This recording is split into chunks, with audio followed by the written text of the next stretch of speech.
The top two in the Cooperative Championship go head-to-head here at the Big Fellas Stadium, with a place in the grand final at the end of this month at stake for Featherstone Rovers and Halifax in this qualifying semi-final.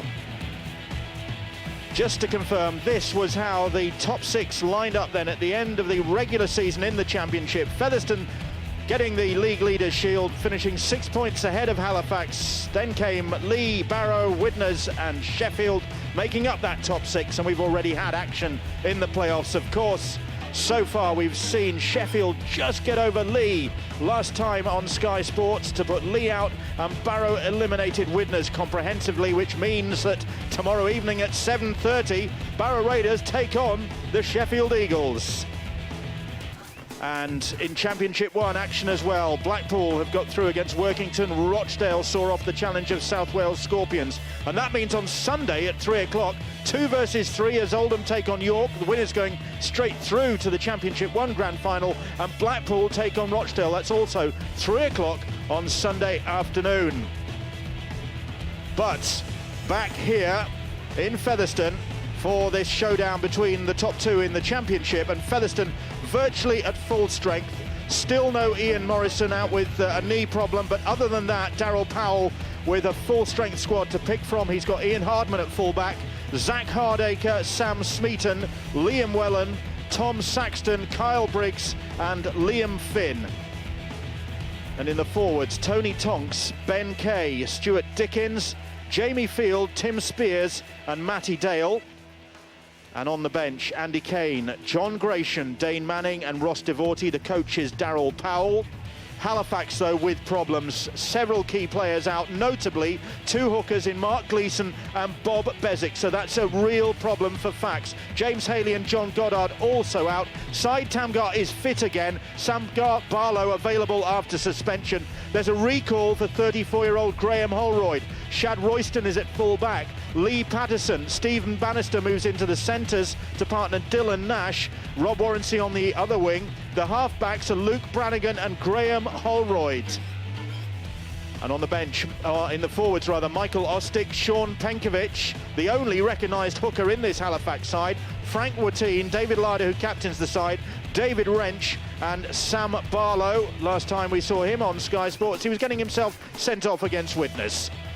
And on the bench for Halifax, Ben Black, who will rotate with Penkovic in the hooking role, Mikhaili Aizu, who is recalled after a 7-game absence, Syed Tamgart, who is only just over a knee problem, and Dominic Maloney. The coach with a few headaches is Matt Calland. Both these sides maybe a little bit rusty.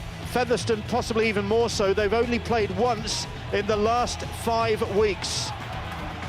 Halifax coming into this game on the back of a good performance in Toulouse as Featherstone come out. Great support for Halifax here this evening, and a big crowd as well at this stadium. They really have bigged this game up at the Big Fellas Stadium, and the Featherstone fans have responded. So too have the Halifax fans, of course. The winners going straight through to the grand final at the Hallowell Jones Stadium at the end of September. The losers do get another opportunity. Robert Hicks is the referee in charge tonight of what could be a fairly fiery game. These are the top 2 in the Cooperative Championship going head-to-head with a place in the grand final at stake. There surely will be some fireworks, Terry. Well, Bill, you've already said it, and I think that there's going to be one almighty clash here tonight. If you just look at Halifax, very big, very physical. They've got 3 prop forwards on the bench along with Ben Black, who'll probably be the interchange hooker, giving Sean Penkovic a break. But watch this Featherstone side, you can score points for fun. Patterson, already a bit of forward thinking from Halifax with the short kick-off, and Royston was there to gather the ball for Halifax. That's the way they play. Like to chance their arm. They might concede tries, but they're very likely to score tries, and that's the sort of thinking that gets them into position to score these tries. Here is Frank Watine starting now He was originally named on the bench for Halifax, but Maloney has gone to the bench. Watine is starting as Halifax have possession inside the Featherstone Rovers 10. Holroyd doing the runaround, coming from deep here, and Brannigan puts the kick in. Warrancy will chase. Can Warrancy get there first? I think he was beaten to the ball by Ian Hardman but we're going to go to the video ref just to check this. Warrancy, no, he doesn't think he got there either, but Stuart Cummins will have a look anyway, the video ref. Well, Halifax are a team that think outside the box, and as soon as this ball is collected by Brannigan, he knows where he's putting it, but unfortunately Warrancy was unable to get hold of it. Ian Hardman does just enough, neither player controlling it. And in fact, video ref Stuart Cummins deciding that Hardman, it wasn't Warrancy that put that ball dead, it was Warrancy that put the ball dead, not Ian Hardman. So Featherstone not only survived there, but they get to restart play on the 20. So they'll be thankful for that. But that is a warning. That is the way that Halifax go about their business. And that's the danger from Brannigan. Once he gets on the front foot, he'll test you with a high kick, a low kick. On that occasion, Warrancy just couldn't ground that ball. But just look at the intent when Tonks is defending for Featherstone. He's the big number 17. He's going into the collisions. That looked high. It was speaking high. of intent, here it goes. All the players come running in. You said about the fireworks, Bill. Now I think Featherstone will target Penkovic. Traditionally comes off the bench, although he does start games. He's more effective coming on off the bench, and that's exactly what Tonks did. Ran directly at him, and physically Penkovic, he needed to step up. Unfortunately, he stepped up too high. And referee Robert Higgs just having a word with the Halifax captain Dave Larder. It's a penalty, and that's all it is. And deal with the afters, Sean Penkovic, but possibly the message there that he's not going to tolerate any of that this evening. So first penalty of the game goes Darryl Powell's way as his side take possession and are on the 20-metre line in the Fax half. Halifax playing down the hill here, but it's the uphill side. Featherstone Rovers in possession in the darker blue kit. Not quite a colour clash of Challenge Cup final proportions, but there's a lot of blue out there. And Halifax looked like a little bit of a fumble there from Ben Kay, but play continues. Here's Spears driving the ball in. Finn. Hardman working his way through, gets the ball away. Oh, and they put the ball down right on the try line. It was Jamie Field with the opportunity begging. It was a hard pass to take, and he couldn't take it. Sorry, Bill, it was unfortunate for Jamie Field. They just had the attention of Shad Roylston to deal with. And Jamie Field, who's been playing a long time, is enjoying what could be his last match at home. He led the team out, had his kids on the pitch. Jamie, get your foot on the ball when you play it. So a let-off at either end, really, for these two sides. Halifax coming close through Warrancy. Field maybe feeling he should have taken that opportunity. Well, we probably can expect some points. It was 44 points to 4 earlier this season to Featherstone in the championship. 36-26, I think it was, in the return. 26-16, in fact, a lot of sixes anyway. Well done, boys. And 3 years ago, 76 points to 16 at the Shea to Halifax in a Northern Rail tie. So these two like to share the points around. Here goes Penkovic. Briggs. They could have given a penalty away then, Briggs. Holroyd now puts the kick in. Started the season playing for the Swinton Lions, Graham Holroyd, but returned to his former club, Halifax, to help them out of a hole, and he's helping them out of a hole tonight. And that's a good kick, and it's a good chase as well. And it was also a good tackle by Dave Larder, who rocked Saxton then, who done well to bring that ball over. Oh, what about that from a shot? Big Sam Barlow. Halifax definitely up for this. Barlow up for it. He's had a bit of a breather while he served that suspension for his part in the fight against Widnes. Well, this is where you want your big men to step up. And again, Tony Tonks trying to lead from the front. It's getting spicy. Well, it was spicy already, but they've just thrown a little bit more into the mix. Warrancy takes that kick and has time to gather the ball and his wits and then run it back into a three-man Featherstone Rovers tackle. Well, they tried to test Warrancy there with the high kick, but there was no pressure on him. But what about the defence? from Halifax, then 16 metres. That's all Featherstone could make, bringing the ball away from the line. Hold, go. So Halifax with Brannigan for Holroyd. Holroyd, that looked forward. It did look forward.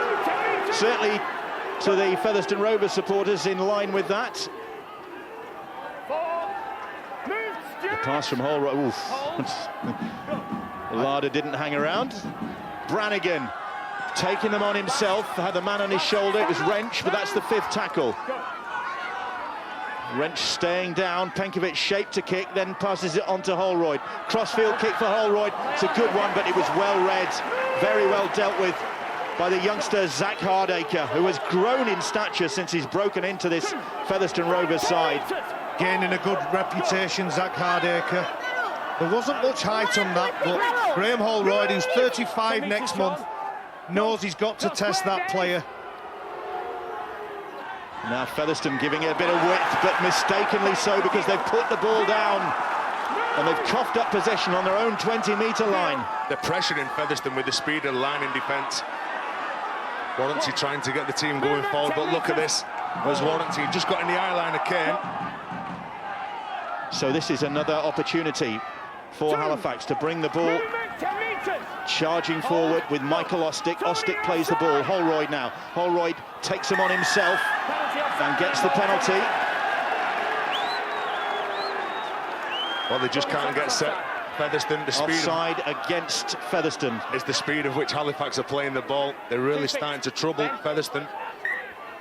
Penkovic trying to take him on. Has he got that down? He reckons he has.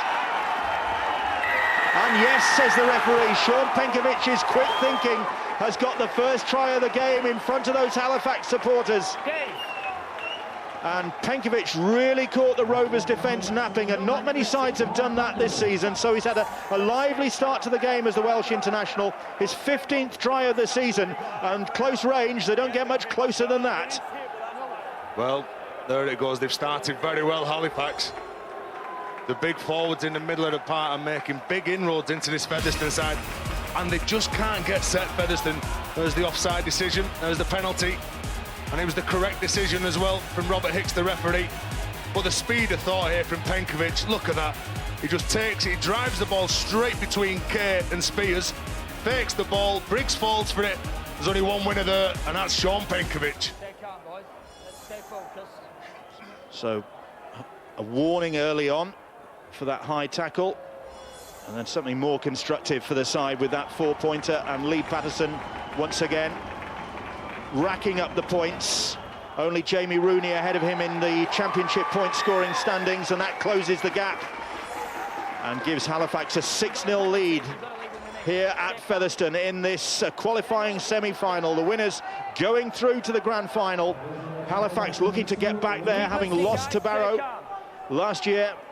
There is Matt Calland up on the roof by the look of things. Should be wearing a hard hat, I think, up there. The restart is a deep one. Frank Watine driving the ball back. So that is a wake-up call for Featherstone. We wondered whether they might be a bit slow out of the box after a period of inactivity, just the one game in the last 5 weeks. They have been having opposed sessions, and they've got the penalty.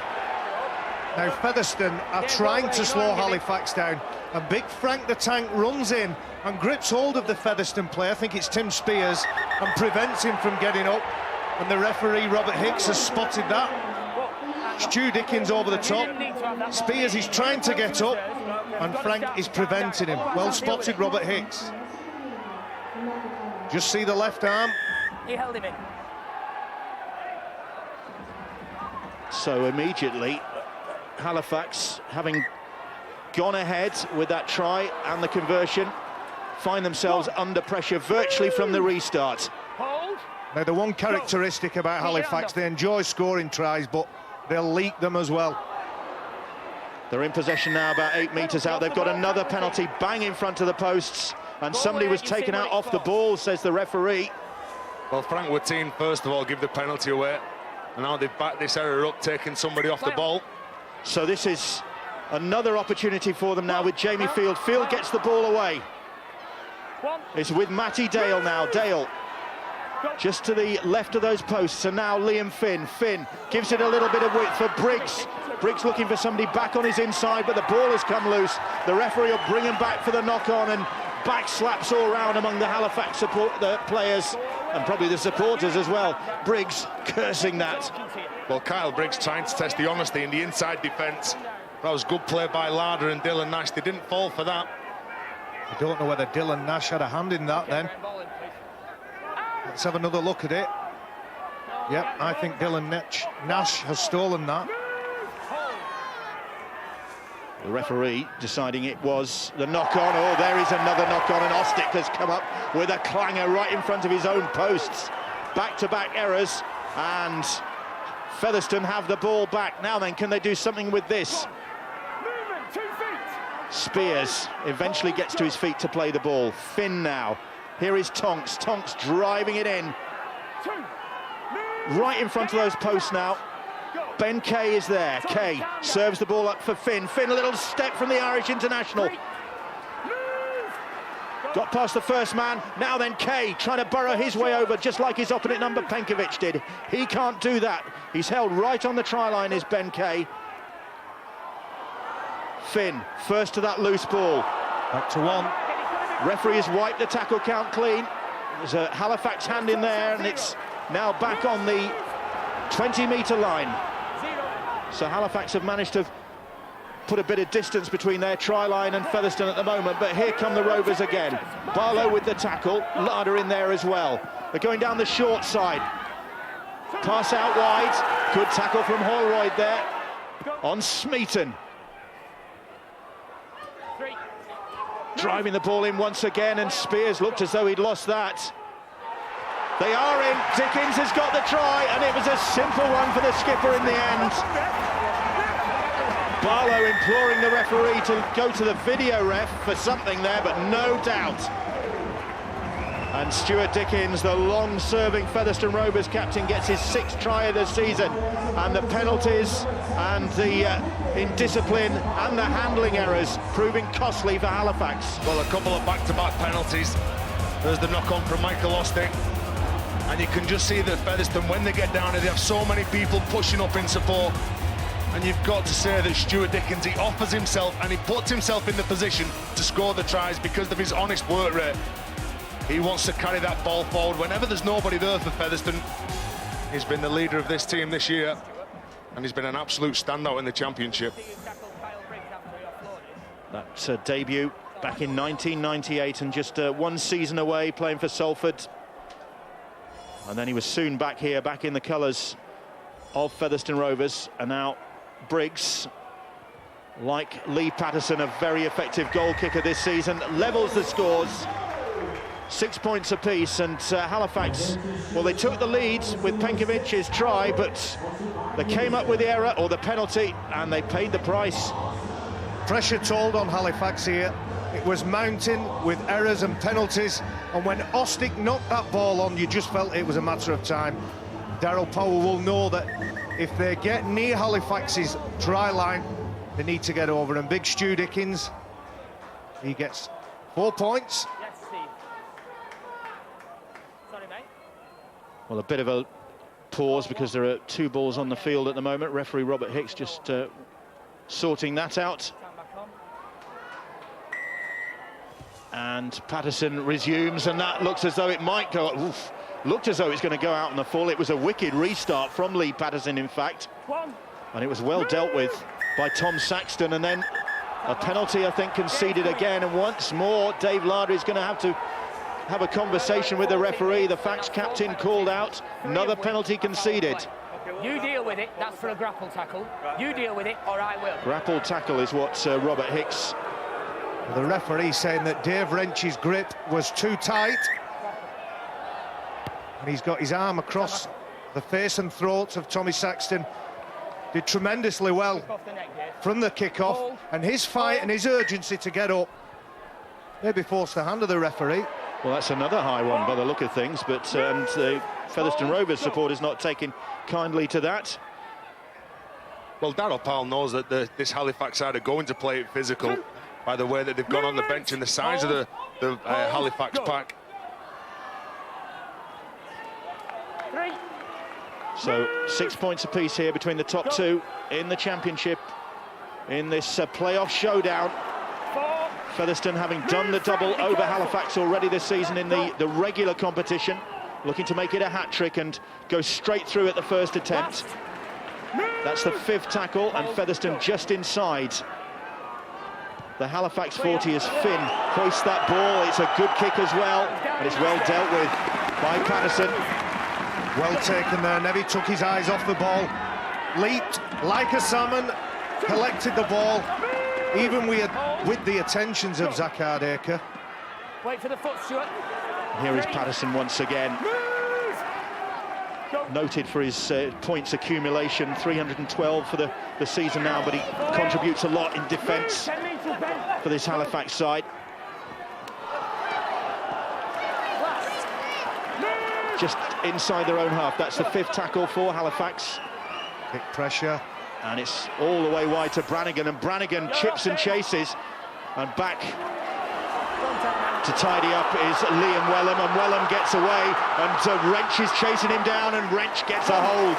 Well, that was great Wellham, work. Wrench by name and Wrench by nature there. Well, that was great work by Featherstone, whose kick pressure didn't allow Brannigan any time or space, and he just had to put it on the end of his toe and hope for the best. On the 10-metre line now of Featherstone Rovers, and Ben Kay with time to pick his spot, and they go out wide, still could come out wide, and that's well finished by Liam Wellham. Referee has awarded the try. Halifax appealing it went forward, the referee saying it came off a Halifax hand. And Liam Wellham, whose brother Chris is among the crowd here tonight, gets try number 15 for the season. And Featherstone, having been 6-0 down early on, well, Daryl Powell's side have struck back, and that's the finishing power that Featherstone have shown this season. Their attitude to defence has been absolutely outstanding this year, Featherstone. There's the pressure on Brannigan, he couldn't get a good kick away. And just Liam Wellham, he looks to take Halifax on the outside. He doesn't panic, he knows that the players are coming across, he takes the tackle, plays the ball. But good vision from Hardman to get the ball out. Unfortunately, Warrants, he pats that ball on. Liam Wellham gets it, goes in to score the try in the corner. But good defensive work from this Featherstone outfit. Well, Liam Wellham got 2 tries in the 26-16 win at the Shea for Featherstone.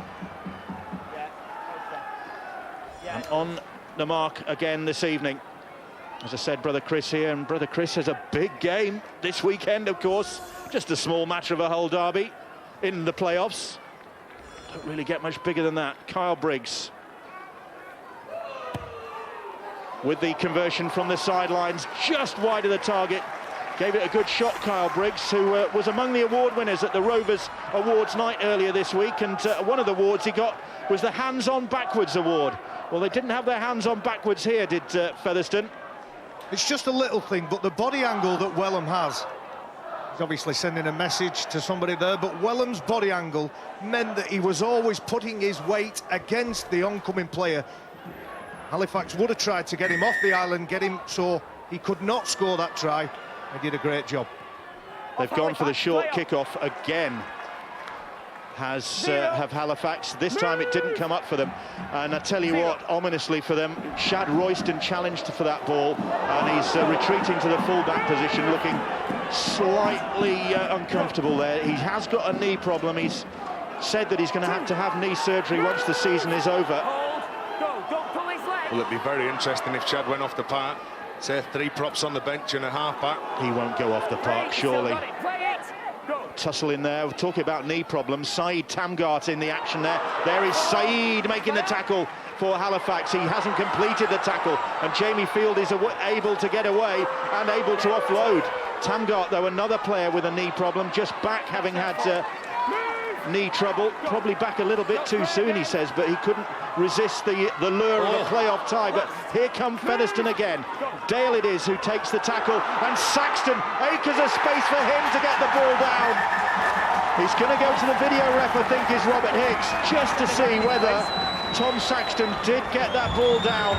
But for a moment there, it opened up for Saxton. The Halifax defence just melted away, and that was all the invitation he needed. Well, that was good read by Tom Saxton. That's a try, was it?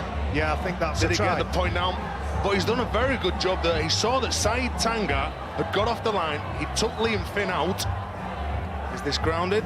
Yes. Yep. That's That's grounded there. He's took Liam Finn out. He's not reset quick enough in the defensive line. That's why Tommy Saxton's picked the ball up and raced away. But I think that's where that ball gets touched down. I don't think the defence melted away. I think it was smashed to pieces. Tommy Saxton ran 110 miles an hour at 3 Halifax players. With sheer brute force, gets over the line. Well, Tom Saxton talking about those awards, he was among the winners. He got the Supporters Player of the Year for wholehearted commitment, just like that. Well, there was only going to be one winner there, the way that Tom Saxton just picks this ball up. He runs straight, he runs direct.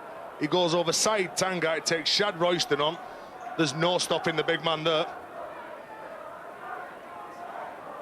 Maybe some doubt still in Halifax minds that Tom Saxton got that ball down, but no doubt in the mind of the video ref. He got that try. That's a try.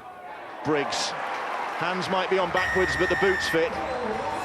That's another conversion, 16 points to 6. Halifax are trailing here, having led 6-0.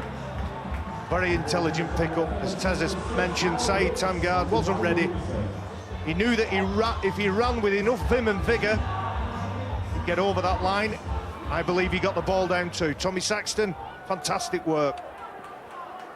Very experienced campaigner. So 3 tries in the space of 6 minutes have turned this game around, and Featherstone Rovers looking good now. Well, now Halifax are looking to kick the ball as deep down. They don't want to just challenge it. As Tonks just taking Brannigan on. But isn't it amazing that this Featherstone side didn't even qualify for the opening rounds of the Northern Rail? But as far as the championship goes, they really have been strong. Just the 2 defeats all campaign, and to their annoyance, still those 2 defeats came on this ground. They were fine away from home, but they lost to Toulouse and Sheffield here. So they can be beaten, but it takes an almighty effort. Things a little bit messy on the ground there for a moment, but Featherstone dictating the pace that this game's being played at. Briggs with the kick, it's a deep one. Patterson is underneath it, had time to gather that ball. Perfect position by Lee Patterson.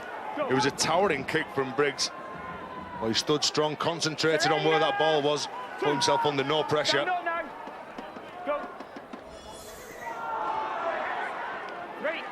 Here is Tamgart leaving English Rugby League at the end of this season. Of course, he's been popular at Oldham. He's been a popular player at Halifax, but he's leaving to go back to France. He'll be joining Campetras next season.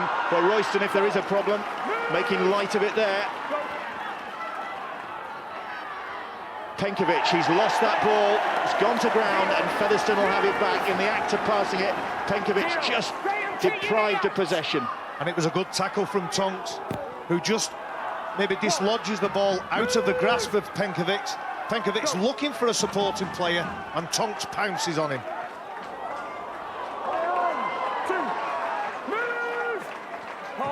Just watch that. Tonks just dislodges the ball.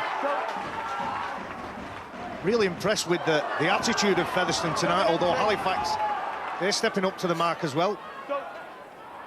Barlow, very competitive character, and he's in there again, Sam Barlow, and in fact too competitive, I think, and the referee spotted that one. There was a swinging arm from somewhere. I'm not saying it was Sam Barlow, but the referee certainly didn't like what he saw in that tackle. He's saying that it's just over the horizontal, so that's what the penalty's for. Could have gone into a dangerous tackle. Penalty count 5-1 in favour of Featherstone Rovers. No wonder Halifax has spent most of the game since they scored that try deep in their own half, and that is where they are again now. And all the penalties they're giving away near their own try line. Here they come again. Stuart Dickens, the try scorer, or one of the try scorers, takes it close. They're going closer still with Tonks. Good play. They've lost the ball. Good play by Dylan Nash. One-on-one steal. There was no problem with that. Oh, problem with that. Tamgart making a dreadful hash of it. He's just managed to retrieve it and then walks a few metres off the mark. Here is Michaeli Aizu now. He's another player back in the Halifax side, been out for the last 7 games. Barlow now, Barlow, a big man, takes some stopping, gets the offload away to Warrensey. And Warrensey across the field, looking to straighten up, he does so. Dangerous runner, Rob Warrensey. 22 tries to his name already this season, then gets it away to Dylan Nash. Nash swats aside one challenge, eventually he's brought down, but they've made good progress of Halifax. They're inside the Featherstone 40 and they get the penalty. Nash appealing for it. Wellham was holding him down, says the referee. He's done well to earn his side a penalty there, Dylan Nash. Liam Wellham thought he was all over him, wouldn't let him get up. That's when Halifax are dangerous. When they throw the ball around, you can see Liam Wellham getting up. Come on, get on with it. So, a welcome penalty for Halifax, having been on the receiving end. Now they have the opportunity, which they immediately blow. It went backwards, says the referee, as it squirted out the side door from Tamgar. That was a fortunate call, perhaps. They're on the 10-metre line now. Penkovic appealing. Brannigan back inside. Ostick on the charge. Just comes out of the grasp of Tamgar. Interesting. They're looking to shift to the left. Dylan Nash is down. Maloney it was as they go for the line, and they are through, and it's Royston who gets yet another try, the 29th of the season for the popular Australian. And Halifax, having been under the cosh at the other end of the field, managed to turn the tables. They get the penalty, and they have the finishing power to get across the try line. And Royston, well, he is so dangerous. One of the nation's top try scorers in action again. Well, Dylan Nash earning his side of penalties, trying to get up. The referee, Robert Hicks, saying Liam Wellham is all over him, preventing him from getting up. But there's one man, if there's one man that you look for when you're down this end of the park, it's Shad Royston. So many times he's come up with the magical plays for this Halifax side, and he's looking to get his team back into this game. And just look at the angle that he cut. There's a fantastic effort from the Halifax fullback. Great ball as well from the veteran Graham Holroyd, another of the players out there who'll be retiring. Royston, well, all sorts of talk about who's going to be at Halifax next season and who isn't. Royston, one of those mentioned as perhaps being on the way, but they really would miss his try-scoring prowess. Lee Patterson, talk about goal-kicking prowess. This one on target yet again. And 16-12 the scoreline here at the Big Fellas Stadium. No bonus points on offer here tonight. Winner goes straight through to the grand final. As a coach, you teach your players when they're defending to stay on their toes, and what Shad Royston and players like Shad Royston do, they make you just rock back on your heels a little bit because you're not too sure what he's going to do with the ball. Try scorer in the last 8 games now is Shad Royston. Only Johnny Campbell at Batley ahead of him in terms of number of tries this season. Campbell reaching 30, Batley not making the playoffs. So Royston hoping that he'll get another opportunity, well, he will do either way, to add to his tally. Here is Maloney now. Wrestling trying to wrestle his way clear, but Devorty had a hold of him. And the kick on the 4th tackle behind fullback Ian Hardman. It's a good chase. Hardman confronted by half a dozen Halifax players bearing down on him.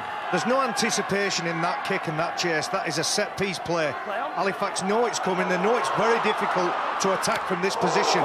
Sure, but Haley Aizu lined up Liam Wellham there, and Wellham felt that. And he looks to the bench, in fact, and he's taken a knock. Perhaps... well, he needs to have a little look up where Michaeli Aizu was then. It was a poor pass. Shouldn't be making light of that because Wellham is in a bit of trouble. Well, Michaeli Aizu wasn't playing before the game. He's come in at the last minute due to an injury or a change in selection from Paul White. Well, meanwhile, Liam Wellham, in fact, is leaving the field and he's got a bang in the mouth. But look at Michaeli Aizu, he's in trouble as well. The referee's going to have to do something about that because he can't stay on the field. I don't know who's come off the best there. Look at that. That was a ferocious effort. You can Wellham see tries to step up. Accidental clash of heads. We've got Liam Wellham on the sideline and big Michaeli Aizu going to the blood bin. Oof. The kit lady's not going to be happy this week. She'll never get that staying out. Okay, let's A go. costly tackle that, because took Liam Wellham out, but it's also meant that Michaeli Aizu is going to have to leave the field, as Barry's saying. Late call up into the side. Time back on, let's go.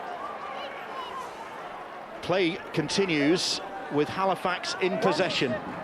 Move, 10 metres, Tim. Well, both teams putting the bodies on the line. And that, oh, there's the mistake. Big side, Tamgart.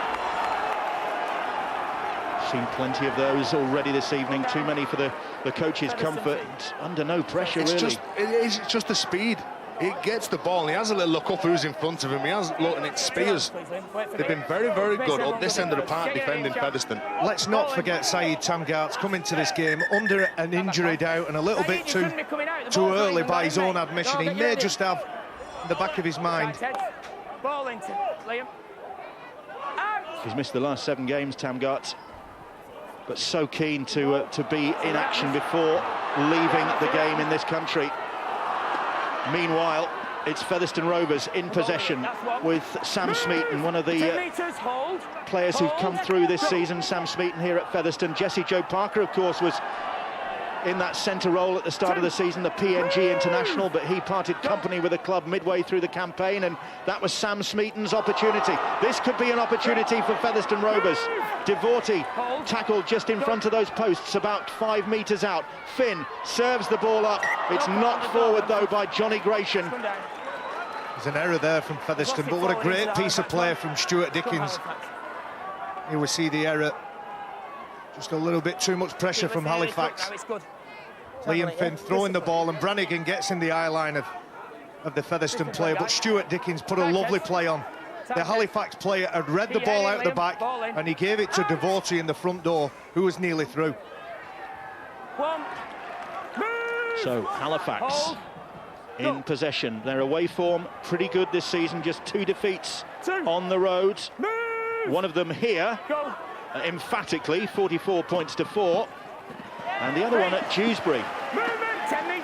Their last defeat, in actual fact, back in June.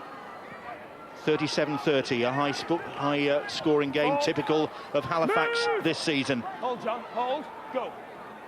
They're in possession now. They're looking to keep things close this evening. It is close at the moment, 16-12, Featherstone Rovers lead. The 5th tackle as Barlow goes to ground, and Holroyd 14 clear. drills the kick downfield and finds good open space. Hardacre it is who picks it up. It's going to be very interesting to see when Matt Callum brings on Ben Black, the halfback for Halifax, interchanging them between Graham Holroyd and Sean Penkovic at dummy half, and that's where they're going to miss Mark Gleeson and Bob Bezic, both out injured for this Halifax side, and they need that bit of burst around the middle of the park.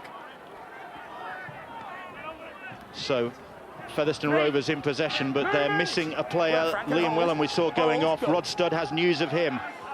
Yeah, the Featherstone medical staff are quite concerned about Wellham, Bill. It's a tooth injury, described as a nasty injury too, and they want to check it out before they let him back onto the pitch. I think Wellham, given his own choice, would go straight back out there. There's the incident with Azu's head connecting with Wellham's chin, and that's what's caused it. And obviously he's come up pretty badly as well, Michaeli Azu. Back to you though, Bill. Here goes Saxton. Saxton, great ball inside, and they will go in for another try. Will they? Yes, they will. The try scored by Dane Manning in the end, despite Rob Warrence's best efforts deny him.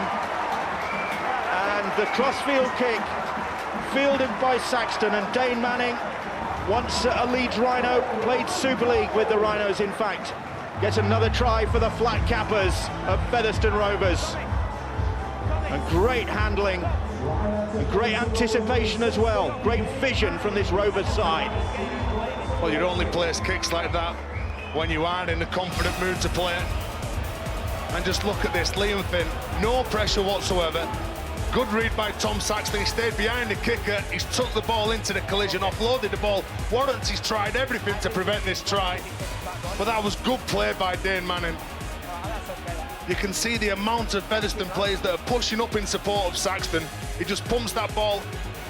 Warrants, he defends on his heels. He does everything to try and prevent this try. That was a good effort by Dane Manning, the back row from Featherstone. So it's not just Halifax who can come up with the creative stuff. And Kyle Briggs, 2 from 3 so far this evening. with this conversion attempt to extend Featherstone's lead. On target once again, Briggs, another high point scorer. 113 points for him this season. Make that 115 now, in fact.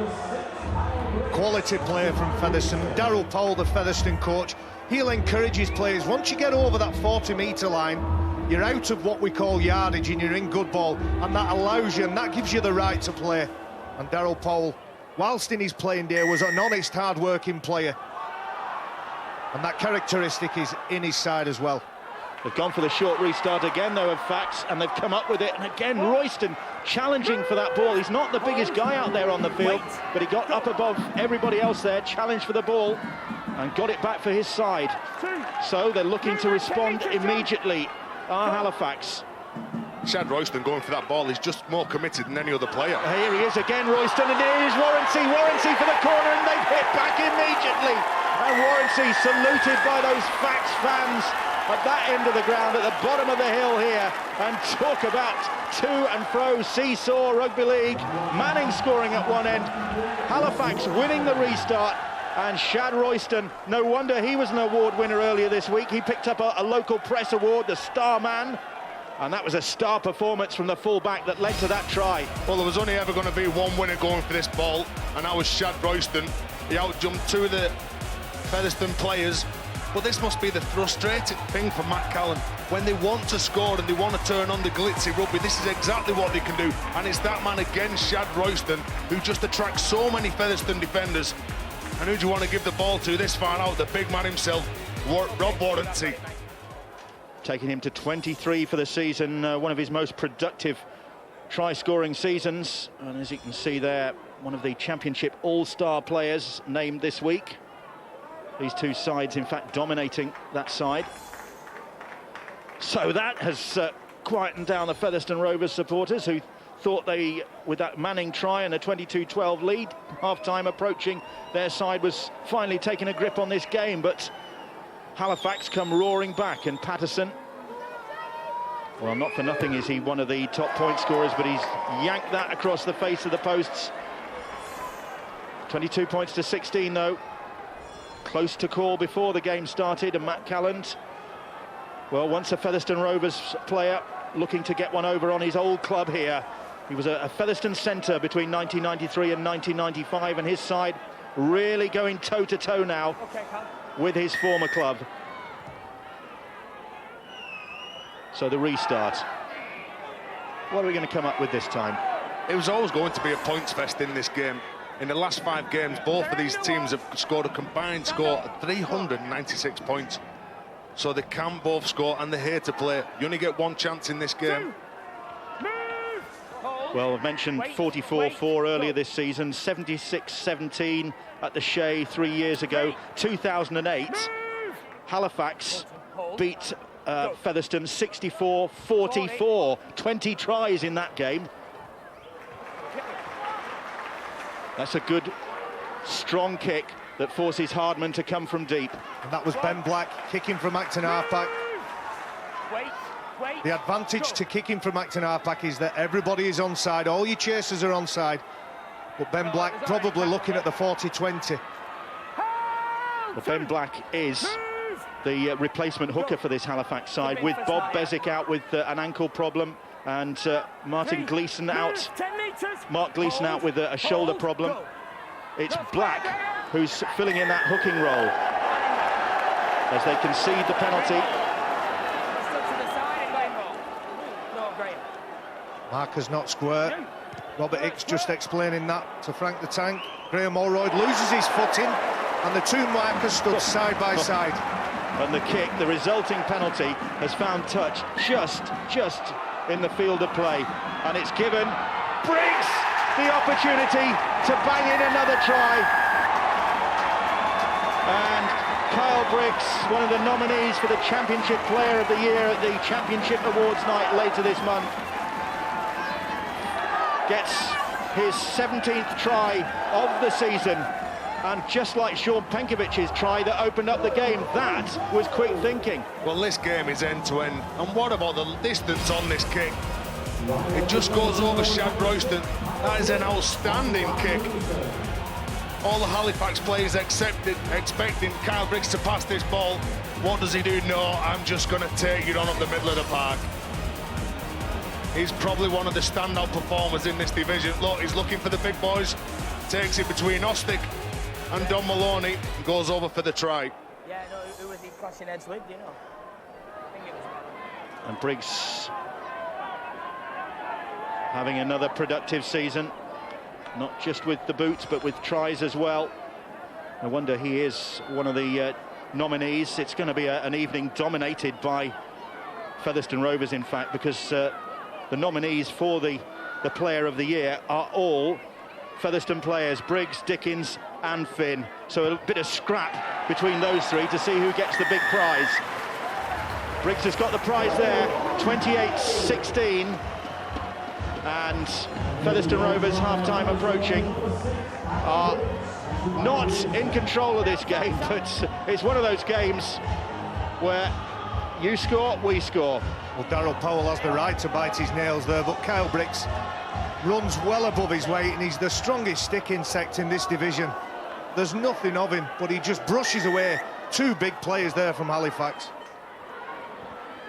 Well, they're going for it again. Was it Shad Royston who patted it back? Oh, and they've come up with a knock-on, have Featherstone Rovers, and it's going to be head and feed to Halifax with about 90 seconds to go. They're going to pack the scrum down quickly enough to get the referee to stop the clock. There doesn't seem to be any urgency.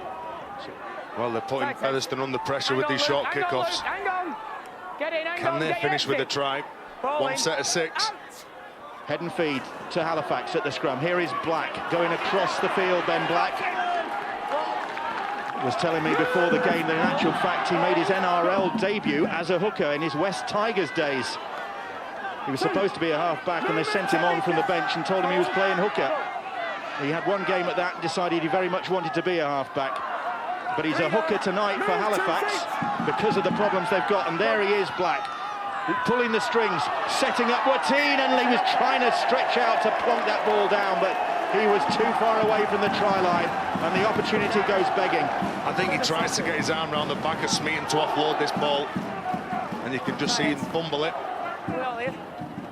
This is where, again, so big, so strong.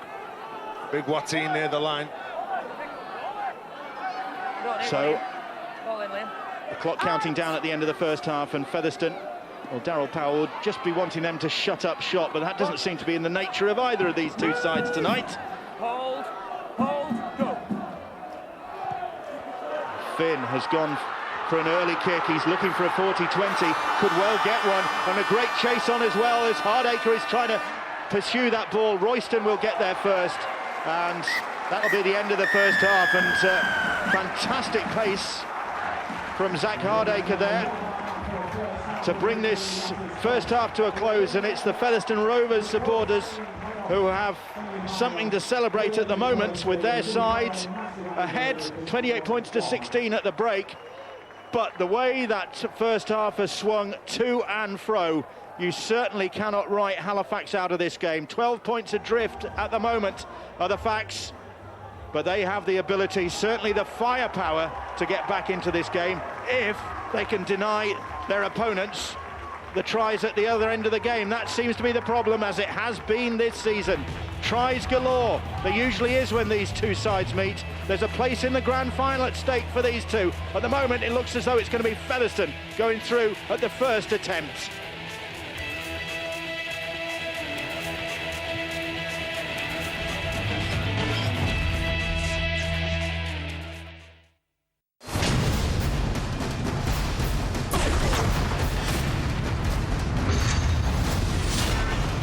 Super League 15, the playoffs with Irn-Bru. Tomorrow, Saturday and Sunday, Sky Sports HD1. I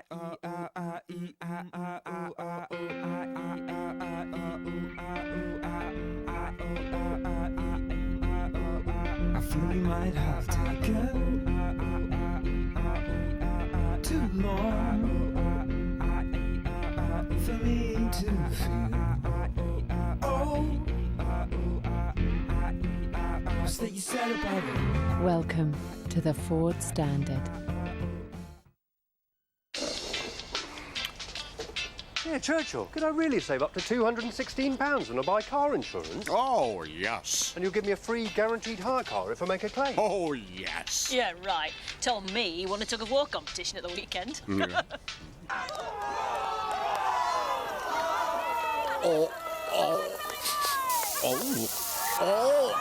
yuck. See how much you could save with Churchill. Call our UK call centres or go online. We'd love to give you a hand supporting your team. So if you switch to Empower's football tariff, you could get a £45 voucher to spend in your Football League club shop on something nice. Whoever you support. Sign up at empower.com/shirt. The Empower Football League, giving fans a hand to support their club.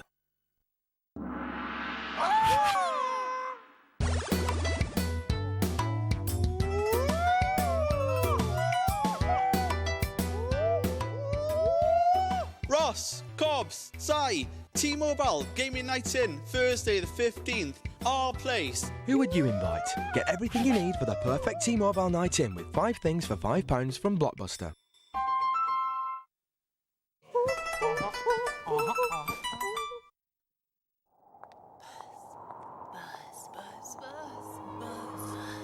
What is Buzz? Buzz arrived September 18, 2010. At Zurich, we know that when you retire, your time is your own again. It's yours to cram full. It's yours to give to others. And it's yours to race against. That's why we created Zurich Help Point, to deliver pension plans that help make your retirement dreams a reality. Zurich Help Point. Help when it matters most.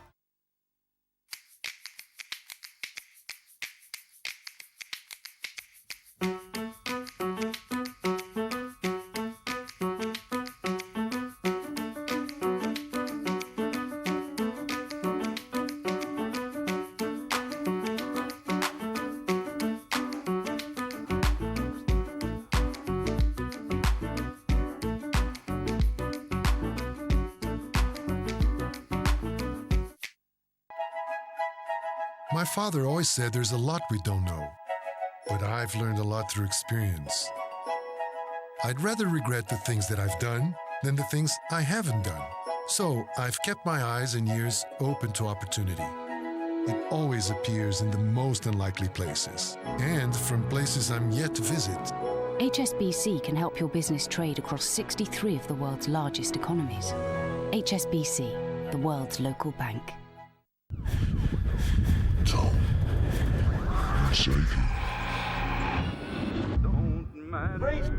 Don't matter anyway.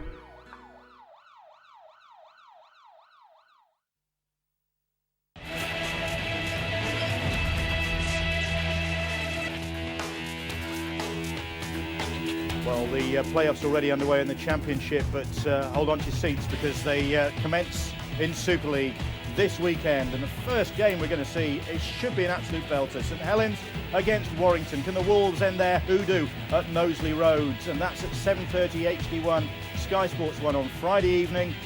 And then a double-header on Saturday. First up, Huddersfield Giants against the Crusaders, 3:30, Sky Sports 1 and HD1. And that is followed by a massive game from the KC Stadium as Hull FC take on Hull Kingston Rovers, and that follows the Giants against the Crusaders. So that's your Saturday sorted out. And then Sunday evening, Wigan Warriors against the Leeds Rhinos, just to round things off, 6:30, Sky Sports 1 and HD1. That is all to look forward to. We've got a cracking second half to look forward to here at the Big Fellas Stadium, because at half-time, Featherstone Rovers lead 28 points to 16 against Halifax. Winners, of course, go straight through to the grand final. Losers do get a second opportunity, but both these sides want to get through at the first attempt. And Halifax showed their card early on, Barry. They went for the short kick-off right from the start. Didn't take them long to get on the scoreboard. Well, they were going downhill in this first half, and they knew that they had to pressure Featherstone on their own line. A quick tap and goal from Penkovic post the first points from Halifax. But Stuart Dickens, straight and hard, he does this week in, week out. It came from a Michael Ostick knock-on. And the kick pressure from Featherstone forced Halifax into a rush kick, and Wellham regathers this ball. He does a tremendous job here. He knows he's got to stick hold of it. He knows he's got to stay on the island. And Featherstone, as they've done all game, making the right decisions. Wellham gets the try. Good body angle. He's not allowed to be pushed off the island if he's leaning back like that. Tommy Saxton, another one straight and hard through 3 defenders from Halifax. No doubt about that grounding from me. And Halifax, they're very dangerous. And Shad Royston, who for me has been Halifax's best in this first half. His pace and power really troubling Featherstone. That was his 29th try of 2010. And this was a delightful piece of skill from Featherstone. More, I was going to say blue shirts, but they're both blue, both Featherstone and Halifax trying to confuse us, but Dane Manning getting the try. And a short kick-off from Halifax. They do think out of the box. They do ask questions. They get the ball back. And again, it's Shad Royston. His acceleration on this try leaves Featherstone chasing and grasping at shadows. Warrancy gets the ball down. And I said before, the strongest stick insect in this league, Kyle Briggs, brushes 2 Halifax players to get the ball down. And Featherstone Rovers probably where they deserve to be at half-time, just in front. But I should imagine in both dressing rooms, the word that preoccupies them is going to be defence, isn't it? Because that has not been probably at the forefront of their thinking in the first 40 minutes, has it? Typically at places like Featherstone, you do get a game of 2 halves because of the incline and the slope. But I think Ryan Sheridan, who looks after the defence for Featherstone, he will put on the report card of the Featherstone players, must try harder, because Halifax are a dangerous team. You know players like Shad Royston with the power and pace that they've got. You know Ben Black, Luke Brannigan, they're intelligent rugby players and they're going to test you. Well, Halifax, as we've seen this season, have the ability to score points, and that is going to be at the forefront of Featherstone Rovers' mind, isn't it? Okay, I mean, they have been on their night. Featherstone Rovers can defend pretty solidly as well. We've seen that. So something's going to give in this second half. Either Featherstone's defence is not going to be up to scratch, or Halifax's attack is going to overwhelm them. That is possibly the way it's going to sort itself out, isn't it? I think the answer to your question, Bill, is that Halifax's defence will wilt. I don't know if will I got wilt. to the question. I don't know. I weren't good on questions and answers. It weren't a game that I played. But I think Featherstone, going down the slope, will be much stronger. I think Halifax, if they go behind, their character isn't as strong. They're a team of good players. But I think Featherstone are a very, very good team. And of course, Halifax with this problem on the bench. They've got 3 props and a half-back, and Ben Black having to fill in as a hooker as well. So that's not helping their cause either. So Halifax perhaps up against it going into the second half, up the hill and behind on the scoreboard. But have they got the character to turn it round? We're talking of character. There's some of that coming up later here on Sky Sports tonight, because we've got another edition of Super League's Supermen, and Brian Carney will be joined by special guest Stuart Fielden, and that follows us here on Sky Sports 4 from 9:30. Brian Carney with Wigan Warriors' Stuart Fielden, looking back on his career and maybe ahead to what will come. But before then, Featherstone Rovers against Halifax, qualifying semi-final. Facts with work to do. Winners go through to the grand final.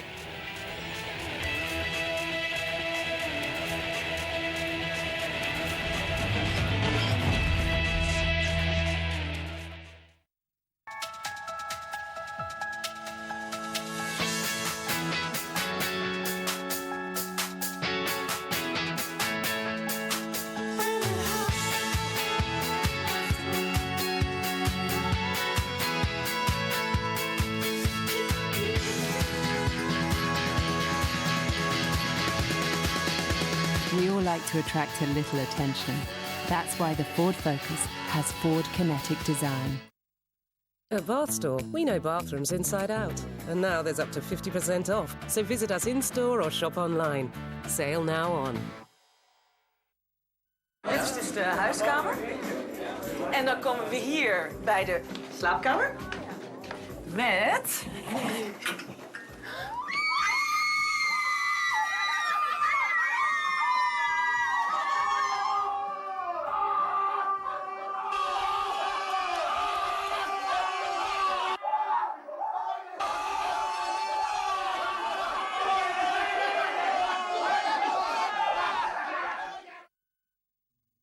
For a limited time only at Domino's, get any pizza any size for $9.99. Any pizza any size, $9.99. Hurry, offer in soon. Order yours today. From Skechers, it's Shape Ups, the next step in fitness footwear. Wear your Shape Ups everywhere and anywhere. Shape Ups from Skechers. An epidemic took the entire world. Now we're going to take it back. Resident Evil Afterlife in 3D.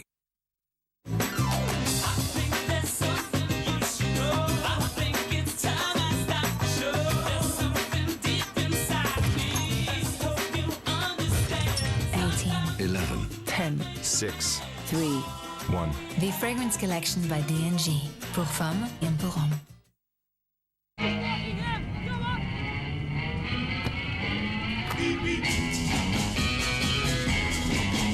I'm a road runner, honey, and you can't keep up with me.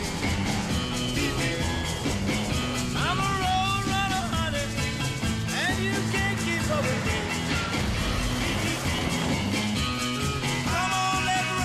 Win one of 50 Volkswagen Golf Blue Motions with the Cars and Cash scratch card from the National Lottery. 50% off home insurance if I haven't claimed in 5 years. Is that right, Churchy? Oh, yes. Which means I could save up to £147. Oh, yes. Yeah, right. He told me he's house sitting for David Bellamy next week. And on Friday, also the rhododendron, Brazilian pepper tree, and the mammalia. Yes. See ya. Oh, yes. Oh, yes. Oh, yes. For 50% off home insurance, count on Churchill. Just call or go online. A team of 53 united. Motivated by pride. Rewarded through power, speed, and determination. Get up, get down, and get ready. Join us as the battle for gridiron glory commences. A new season of NFL, tonight midnight and Sunday from 5:30 p.m. on Sky Sports HD.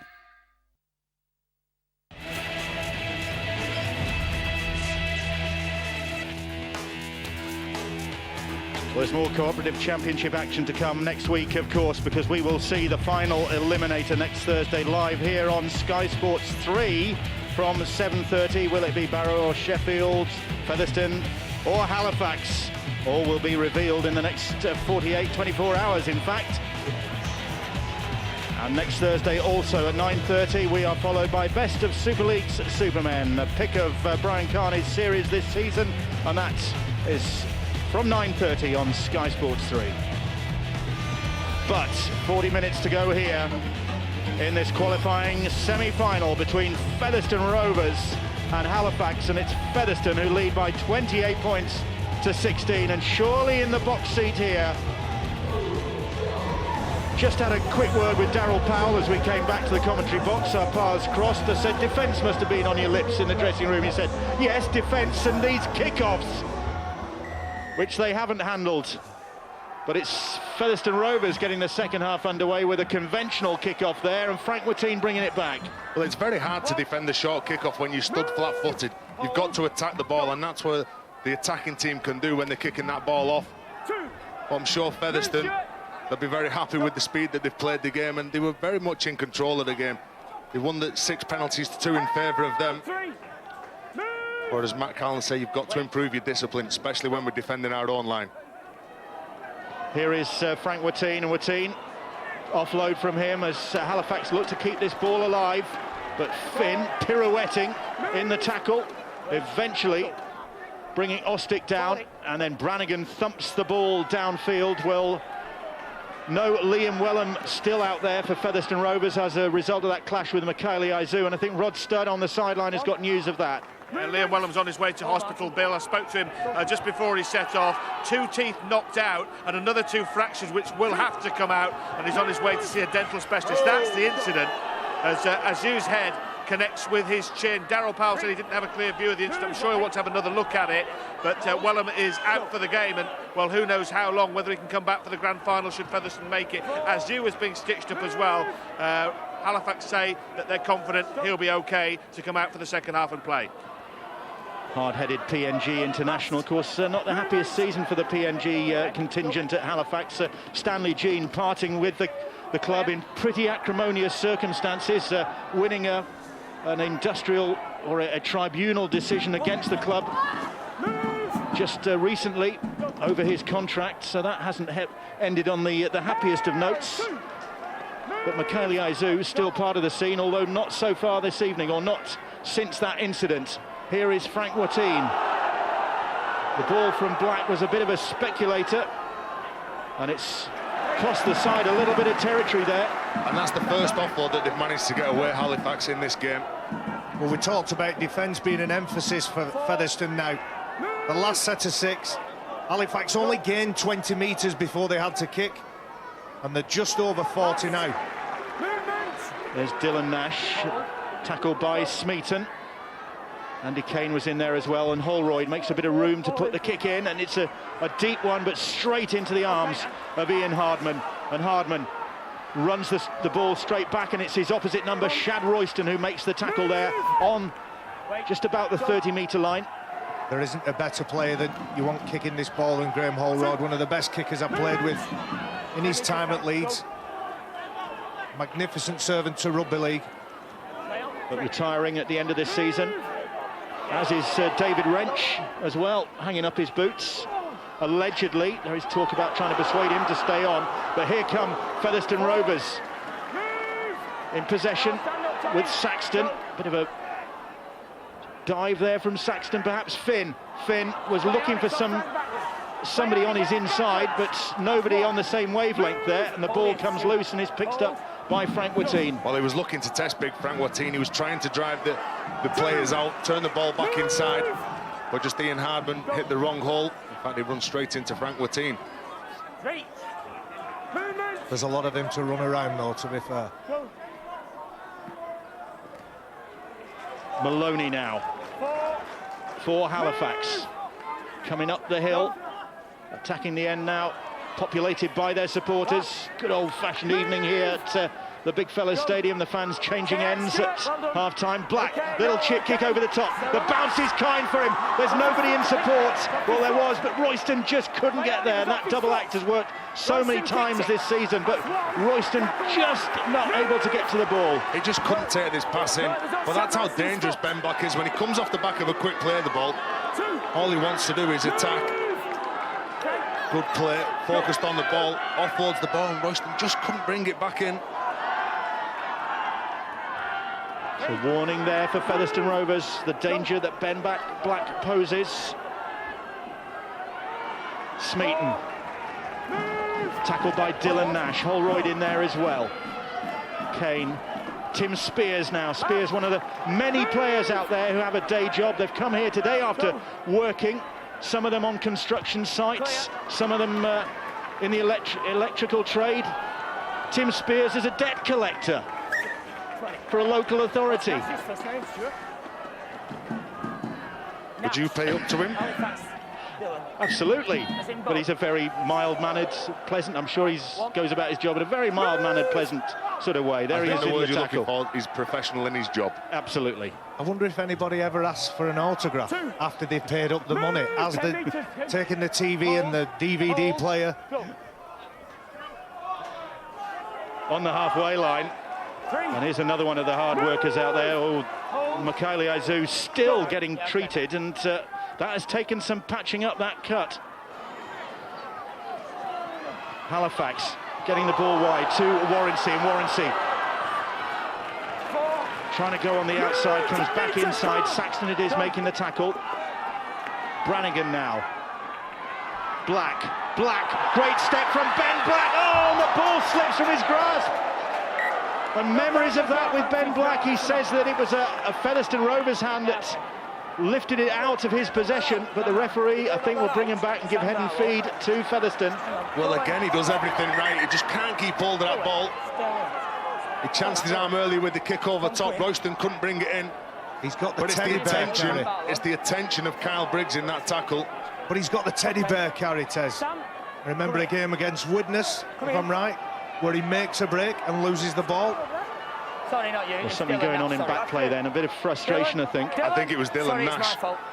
Dylan Nash that takes out one of the Featherstone players. No, it's there and feed. Don't run in after the ball's gone down. I've gone for a scrum. Don't do it again. We're not the feed. So, sound decision by Robert Hicks. Giving the head and feed to Featherstone Rovers. Could have penalised Dylan Nash there. Just having a word with him. Well, Graham Holroyd still finger pointing. This game's still in the balance. 12 points, nothing to a team like Halifax. From scoring the blink of an eye.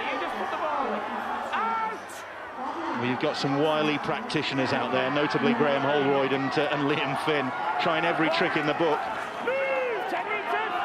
Here's Andy Kane now. Johnny Gratian, lanky second rower, once of Harlequins Gratian.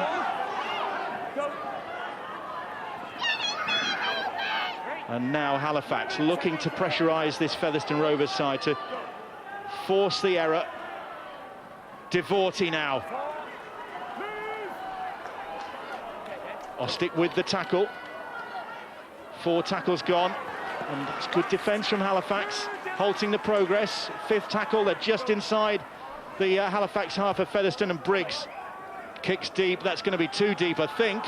That's a perfect... Oh, and Patterson shaped to go for it, and then just saw it bounce over the dead ball line, to his relief, just in case it took another bounce, as these pesky rugby balls can do. You were right, Bill, I should have believed you. There's Mikhail Ezu ready to come back on with his Mr. Bump hat on. Some bump under there. Warranty. Ben Black taking over from Sean Penkovic in that hooking roll, organising the side. Here is Mikhail Ezu. Straight into the action, the big man. Black. Well, his running from the play the ball could cause problems for Featherstone Rovers in this second half. He's already done it once, very nearly got through. Hold, go.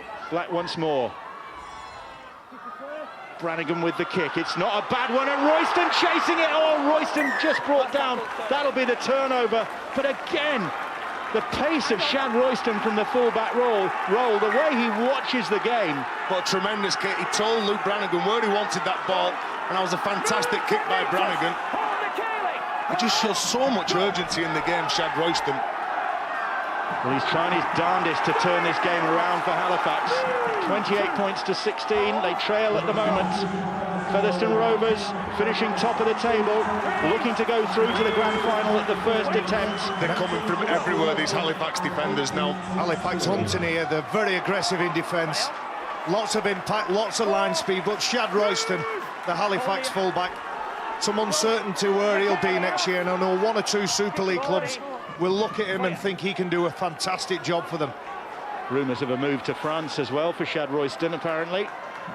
Luke Brannigan as well is another player talked about as possibly moving to the continent. Well, they've lost the ball there. Now, did they lose that? Yes, no. They did. Rather, the ball has been stripped. I'm not sure about that one. Liam Finn is the player that's been penalised. For interference. It's a good tackle. And while he's trying to wriggle, Liam Finn stands up. And the ball is lost by Patterson. Here is Mikhail Ezu, the man with no number by the look of things, but a clean shirt nevertheless.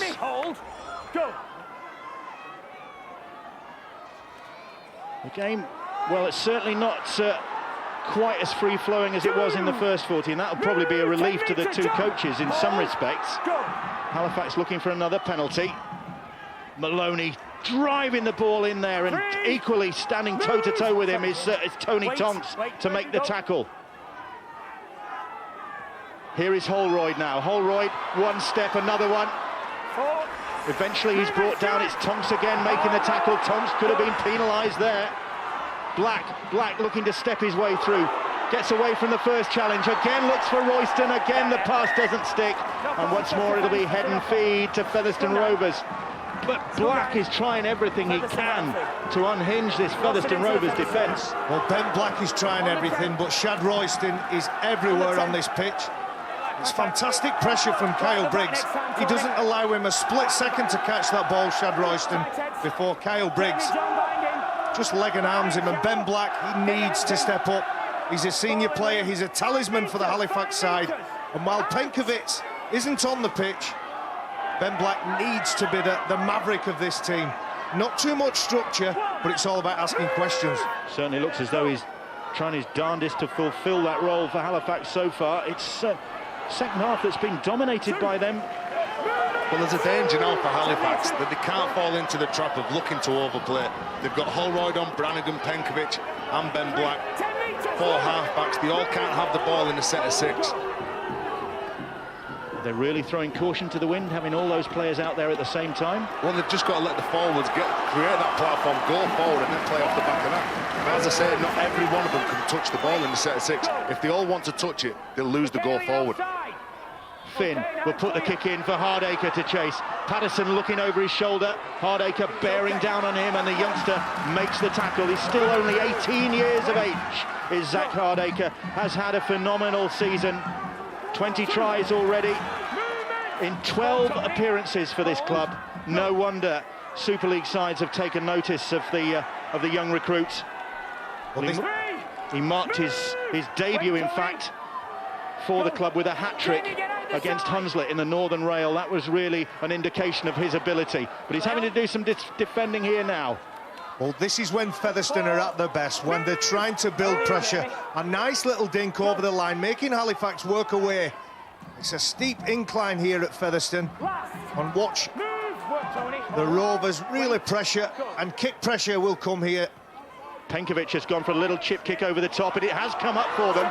Is it 6 to go? No, it's still on the last, says the referee. He hasn't wiped the tackle count clean. They have tried to keep it alive, and Black couldn't take the pass. That will be the turnover. And a brain explosion there from Dylan Nash. He didn't know what to do. He didn't know whether to kick it, pass it. It's a chip and chase. It's Dickens on the arm. Dylan Nash ends up with it. What do I do with it? He doesn't know. There's too many options for him, and he takes the wrong one. Do you think he was hoping for a 6 to go call from referee Robert Hicks? I thought Kyle Briggs actually made a play for that ball and touched it. Well, there's the mistake by Black.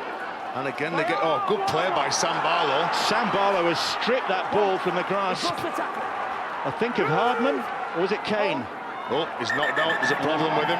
No, he's hurt himself. He was very slow when he was running away. When he got the ball, he was almost surprised to have it in his hands. And when he began to run, he did look a little bit laboured. Says he's okay. Might just be tired. Hang on, Sam. Sam Barlow, who came back to his hometown club from Sheffield Eagles, former Halifax youngster. And has made an impression, not always for the right reasons. Thinking back to that sending off against Widnes for running in and joining that scrap, but he's scored some tries, and he's quite a creative player. Warrensey coming back in field. Tackled by Tonks, low down, Gratian up top, and Gratian, I think it is. Well, no, Tonks might have been penalised. Referee indicating that Warrensey was being held there. Well, Gratian could have given the penalty away as well for the flop. Well, now, oof, he's getting some treatment, Sam Barlow. And he didn't like that. Well, he went looking for Stuart Dickens. Izu. He's probably got a short fuse as Sam Barlow. They go in again. Penkovic, I think it is, trying to burrow his way over. He is just short. It was Penkovic. Izu.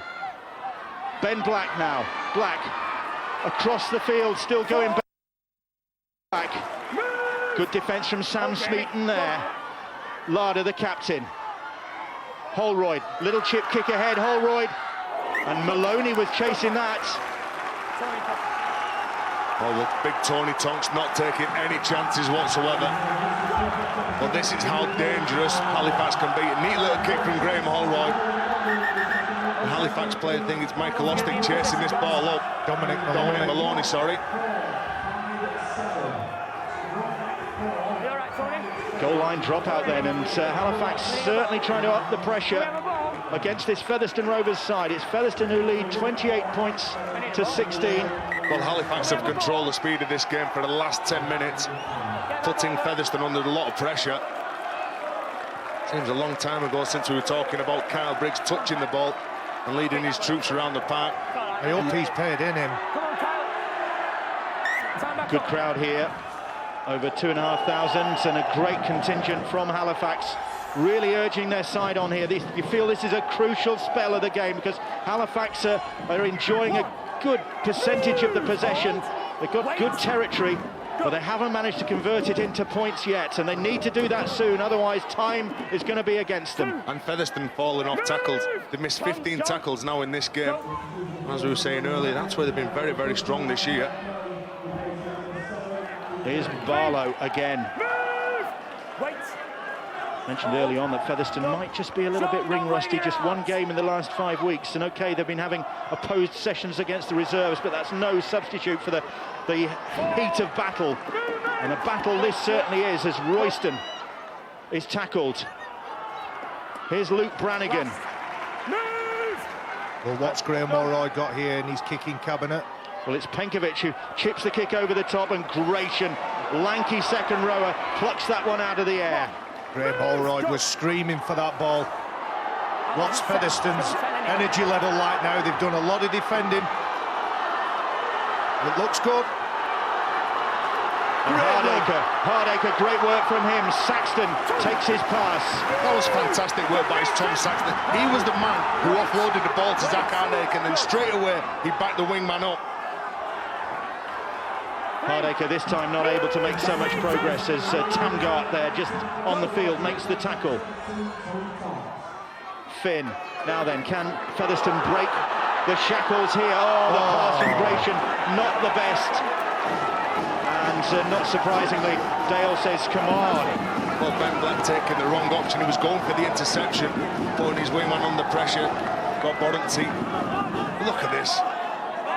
Zach Hardacre, the strength of him to break free. Wingers in these days, they're not just finishers. They come forward and create that platform to go forward for the big lads. Superb work from the wingers there, but if a winger would have been in place on that side, you feel Tommy Saxton would have been in for a certain try there. Matty Dale couldn't collect the ball. Of course, Featherstone with Liam Wellham on his way to hospital with that mouth problem have had to rejig things, which is why Matty Dale's out there and Tom Saxton in the centres. So that hasn't helped things. But that's good defence. It was Smeaton with the tackle. Larder trying to drive his men forward.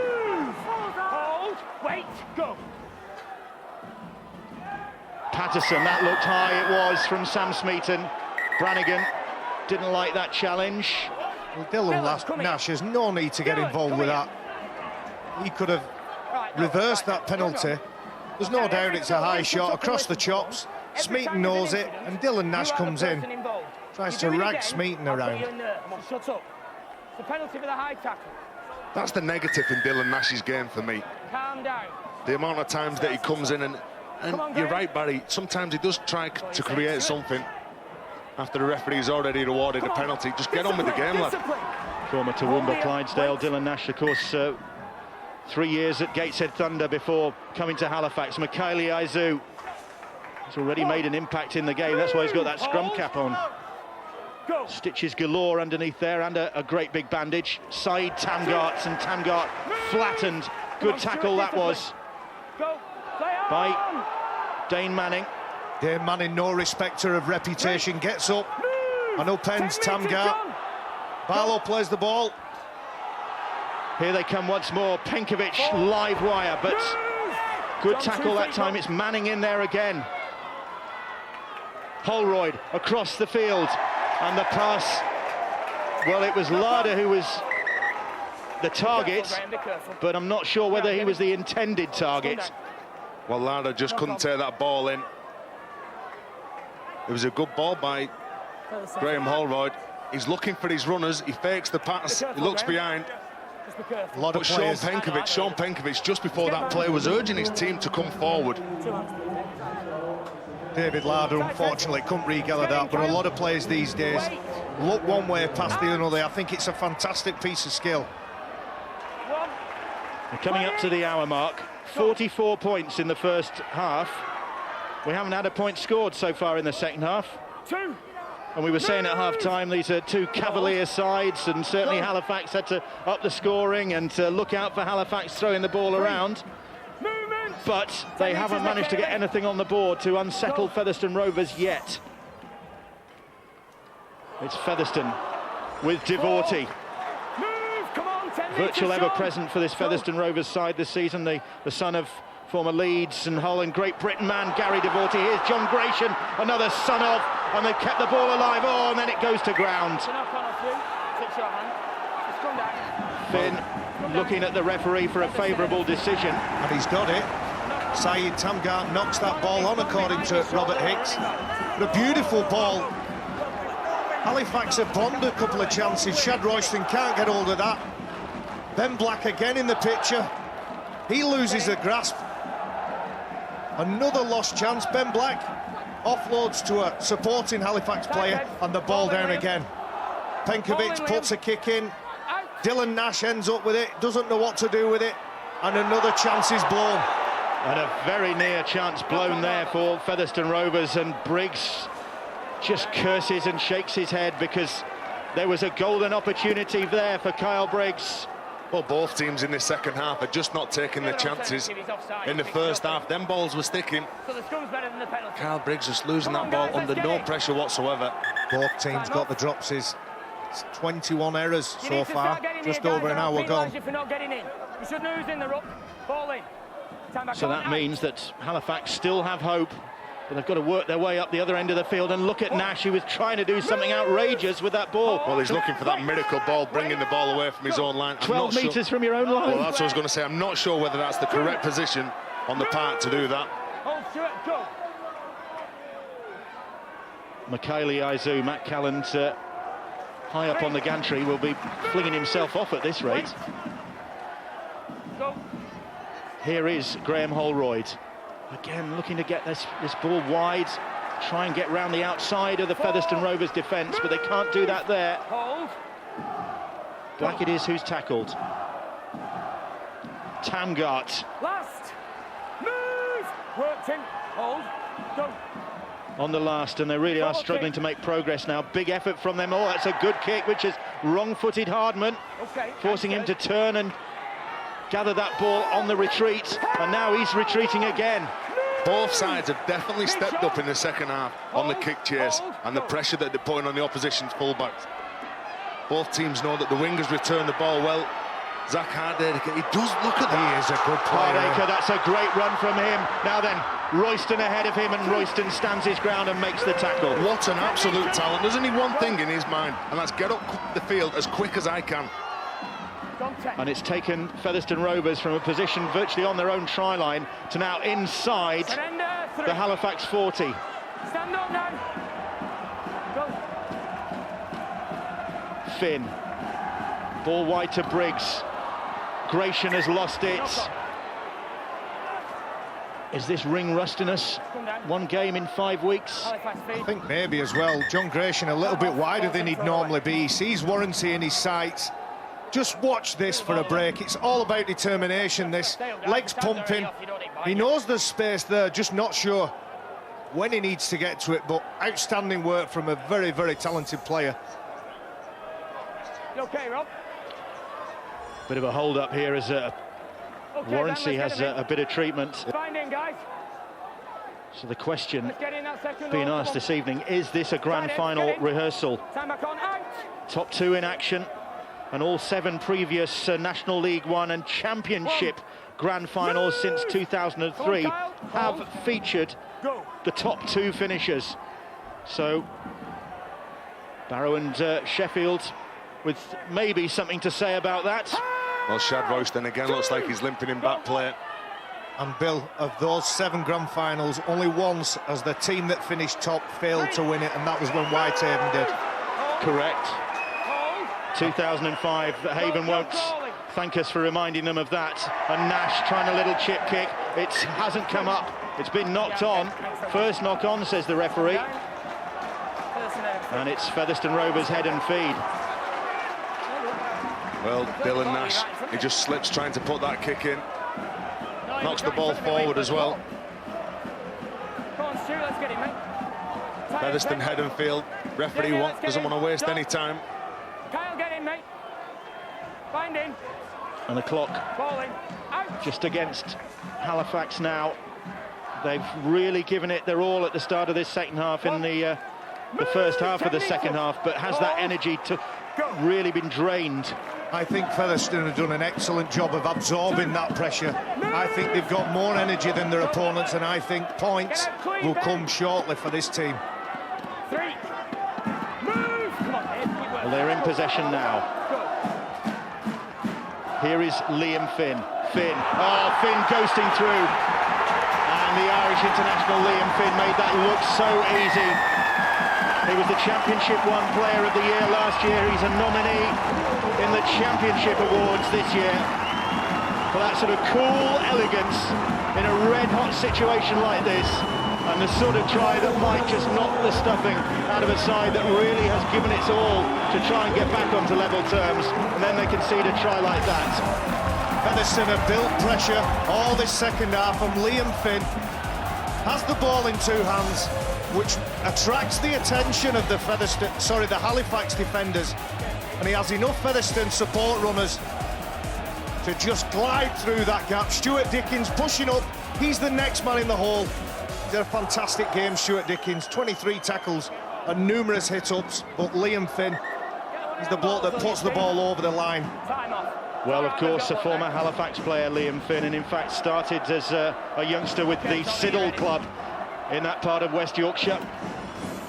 And now a body blow to his former club with that try, which Kyle Briggs will try and extend, and the Fact supporters may be thinking again that they'll need a second opportunity to get to the grand final. Barrow or Sheffield it'll be, as Briggs with this conversion attempt. First points of the second half. The first half a points fest, the second half a slugfest. And the crowd settles as the former Leeds Academy and Doncaster man lines up this conversion attempt into the massed ranks of the Featherstone Rovers supporters at that Post Office Road end, and Featherstone ahead by 34 points to 16 now. Well, what can Halifax finish with? Liam Finn done a fantastic job. You can just see he runs the ball to the line, ball in two hands, all the Halifax defenders standing flat-footed. They don't know what he's going to do. Is he going to give it the big man Stuart Dickens? No, he's not. He's going to take him on himself. The short kick-off again from Halifax. And again, they might come up with it. No, Featherstone just managed to get their hands on the ball, but Darryl Powell said at half-time that was one thing they needed to address. They went for the big hit there, did Fax. Good job, Field, used his footwork then. Mikhail Ayres, who ran 120 miles an hour for that shot. Well, 34-16, it looks like, barring sudden transformation in this game, that's going to be win number 3 this season for Featherstone Rovers against Halifax. Well, what's Halifax got left now? Going into the last 13 minutes, they've threw absolutely everything at Featherstone in this second half and not come up with anything. It must be running through Matt Callan's mind whether this game has gone, and if it has, does he pull off the players that he will need and are carrying knocks? Is it another try? It is for Briggs, second of the game. Oh no, the referee's called it back. Knock on there. Briggs sensibly playing to the whistle, and it did look as though that ball had bounced up kindly for him, but knocked on. It was knocked on by his teammate. There you can see, just goes forward. Is it Smeaton that knocks it forward? I think it was Tim Spears. He almost owed a debt to Tim Spears there, but referee called him back, and relief for Halifax. Tim Spears got up nice and high, pierced through the night air. Get away, Dave. 2. But just to answer your question there, but I don't think Matt Callan can take off some of his players. It's an 80-minute game. You can't save players for the next week. 10 metres, Tim. At some point, he may have half a mind on next week, and players that are carrying knocks. Exactly. Tam Gart not fully fit. There's Shad Royston with his knee problem, and they've got a problem now because they've lost the ball. Tim Spears has gathered it. Well, there's Dylan Nash trying to offload that ball again. Come up with that miracle play. And Devorty has lost that one, and the referee says that'll be head and feed to Halifax. Sorry, go on. Just juggling with that ball, Ross Devote. He's had a very industrious match again. If he catches that ball nice and early, gets his hands out, then he catches it. He just tried to pouch it. There was enough attention from a Halifax player for him to drop the ball.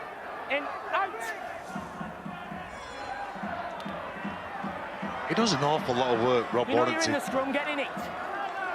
But he can't get any forward progress for the side. Watine once more. Black hounded down by the Featherstone Rovers defence.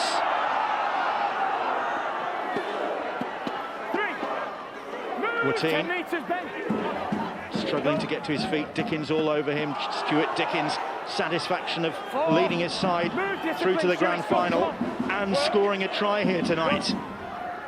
Penkovic, and Black has put that one down. He had Dane Manning right in his face. Dane Manning, as we've said before, he's not one for listening to anybody's reputation. Ben Black just can't get hold of that ball. He sees Dane Manning like an Exocet missile and takes one for his troubles after he's dropped the ball as well. Start telling me the game, come on. Get your head in. Get your heads in. William, get your head in. Dane, Well, Featherstone Rovers on their way to getting revenge for playoff defeat last season when they went down 36-30 to Halifax. That was a heck of a game as well. Real nip and tuck stuff, and Featherstone coming from 6 last season, getting to within 80 minutes of the grand final. Well, this season they've made a much more comfortable job of it, and Saxton looking to finish it off. The ball for Hardman. Royston just makes the tackle. Finn now, and another try surely would finish them off, and Warrancy went for the intercept, couldn't get it. And offside, in fact, even worse. Not only did he not complete the intercept, but concedes the penalty. Well, Rob Warranty knows that he's short out there. He can't quite get back. Ben Black puts him under pressure. He has to go forward. Unfortunately, stood in an offside position. That was a 4-on-2, that, and I'm not sure whether Liam Finn should have thrown it to the outside players. He had the numerical advantage. Short hands, I feel, would have found a gap somewhere. But it's Featherstone Rovers from that penalty, taking their time. 10 minutes to go. They're in the box seat here. Another try certainly wraps this game up. Dickens has Frank Watine all over his backside. Tamgart assisting. Ben Kay goes down the short side. Dale it is who's tackled. 10 metres, 2 feet. The ball with Liam Finn now. Finn jogging almost. Then links up with fullback Hardman. Hardman roughed up on the ground by Saeed Tamgart. Finn once more. Leisurely pass back in field for Tonks, and the charging run from the prop forward, looking for the try line. Just short there. Nearly both bookends getting over the line tonight. They give it some width now. That was forward from Finn. Finn gave himself up. That'll be the turnover. It was on the last tackle. Liam Finn right at the centre of things for Featherstone now. Threw it across the face of one of his teammates to another. Unfortunately, it was forward. But Featherstone allowed to just give half a blink towards that grand final. You can't afford to let Halifax back into this game because they can score tries. Well, Tamgart has got a problem, and referee's going to stop the clock. Just going back, in fact, to that playoff game between these two sides last year that Halifax won 36-30. It was Iestyn Harris's last game of rugby league. Bowed out then, and of course Iestyn Harris with a big game this weekend with the Crusaders at the Huddersfield Giants. One of the games you can see on Sky Sports. Tony Tonks, the Featherstone number 17, hasn't half put himself around. In the opening minute of the game, come up with 3 bell ringers. I mentioned that Crusaders Giants game. That's just one of the, hang on a minute, 1, 2, 3, 4 games we have got this weekend, starting on Friday evening with St Helens against the Warrington Wolves. What a match that should be. Can Warrington break this hoodoo that they have with St Helens? We'll find out on HD1 and Sky Sports 1 from 7:30 on Friday. Huddersfield Crusaders mentioned that. That's 3:30 on Saturday from the Galfarm, HD1, Sky Sports 1.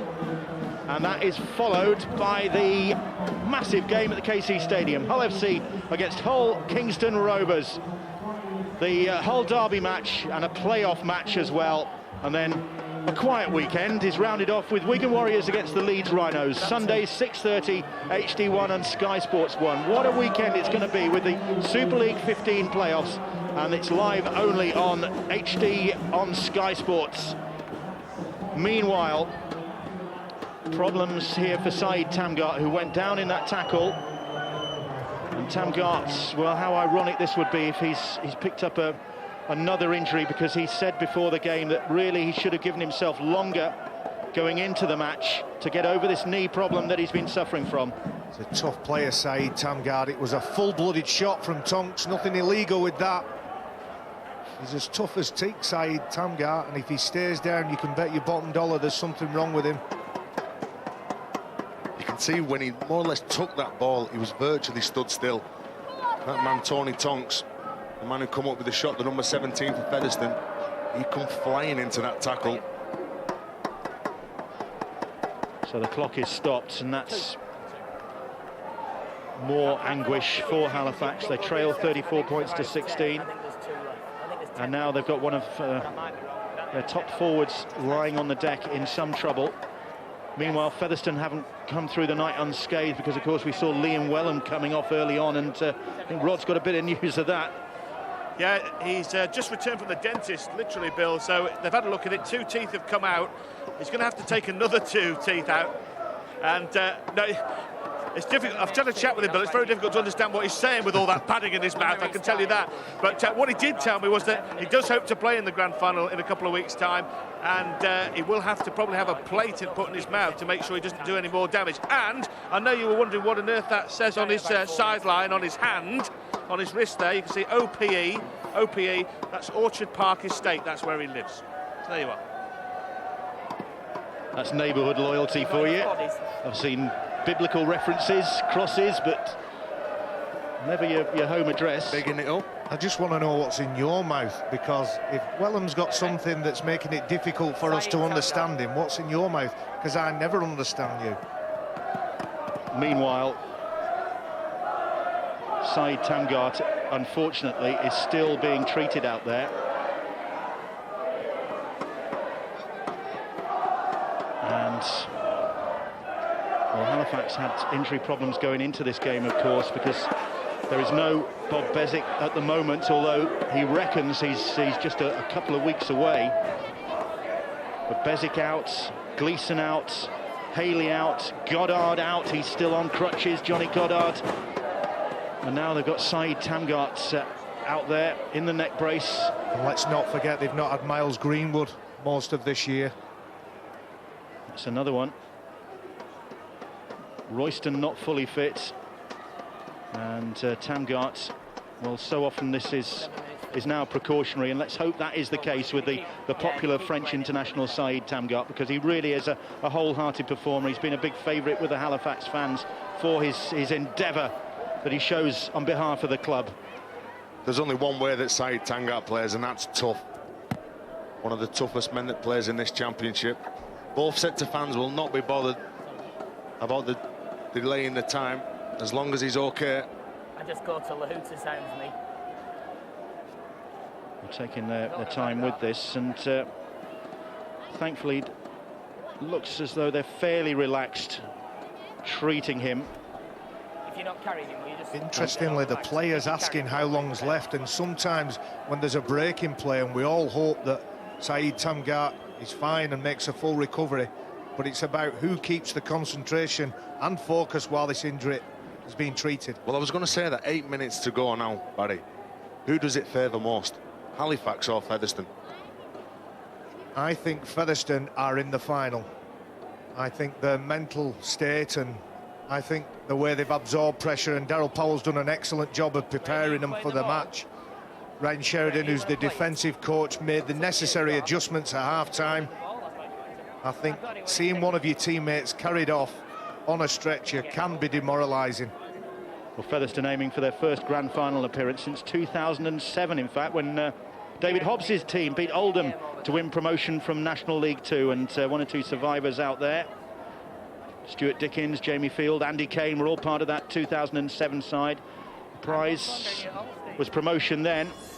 If they can get through to the grand final this time, well, the prize is a bit of box ticking. OK, Featherstone not yet in the position for a licence application, but setting their stall out. One of the things Featherstone and Daryl Powell should be congratulated is their ability to focus very heavily on recruitment. They've got an under-18s team in place for 2011, and you just look at the team that Featherstone have put out tonight. To my knowledge, there is no overseas players in that 17. Fantastic job done by the Featherstone club. Whichever way you want to go, guys. Well, Tangart on the stretcher.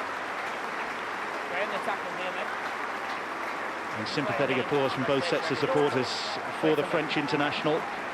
And so what a shame it will be if his career in the English game ends with that side. Let's hope the side Tangart is able to get back on the field. And perhaps it'll be for a grand final appearance. That yet could be the fate for Halifax. Because it looks now with 8 minutes or so on the clock that it's going to be Featherstone Rovers who are going to go through at the first attempt. They lead by 34 points to 16. This is going to be interesting. Who wants to carry this ball? Is it Frank Watine? Is he the man who's putting his hand up? I'm going to guess Mikhail Ezu. Just waiting for the stretcher party to get off the field with Saeed Tangart wearing that neck brace. And play will resume with Halifax in possession. But they have got some work to do now inside the last 8 minutes of this game. It's going to take a bit of black magic maybe to open up this Featherstone Rovers defence. Black is out there. And we've seen what he is capable of. It just hasn't come off for Halifax in this second half. Watine's pass is a wild one. It's scooped up by Briggs, and he will round it off for his second of the night.